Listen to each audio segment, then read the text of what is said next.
বেড়া বকরি ছেড়ে দিয়ে লক্ষ্য রাখো, আমার নবী বেড়া বকরি দুম্বা ছেড়ে দিয়ে ঘুমায়া থাকে। লোকেরা আইসা খবর দেয়, খাদিজা গো, এমন রাখাল রাখছো, বেড়া বকরি দুম্বার দিকে খবর নাই, ঘুমায়া থাকে। তাই নাকি? মা খাদিজা একদিন রওনা হলেন, দেখি কি করে ঘুমায়। যাইয়া দেখে বেড়া বকরি দুম্বা ছেড়ে দিয়ে আমার আপনার নবী ঘুমিয়েছে। বড় বড় অজগর সাপ এসে নবীজির মাথার উপর ফনা ধরে ছায়া দিতেছে। খাদিজা বলেন, না না, এই রাখালের বকরি জংলার বাগে নিবে না।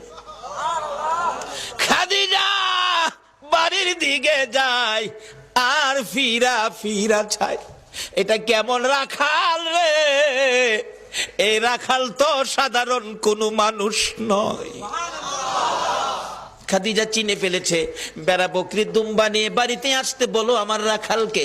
আমার নবী দুপুর বেলায় বেড়া বকরি দুম্বা নিয়ে বাড়িতে রওনা হলে খাদিজা বাংলা রুমে বসে বসে দেখে, এটা কেমন রাখাল রে?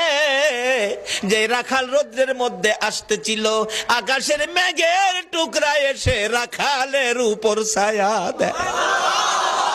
খাদিজা বলেন, মাবুদ, মাবুদ রে, এটা কেমন রাখাল আমার বাড়িতে? নিশ্চয়ই উনি সাধারণ কোনো মানুষ নয়, নিশ্চয়ই কোনো মহামানব হবে।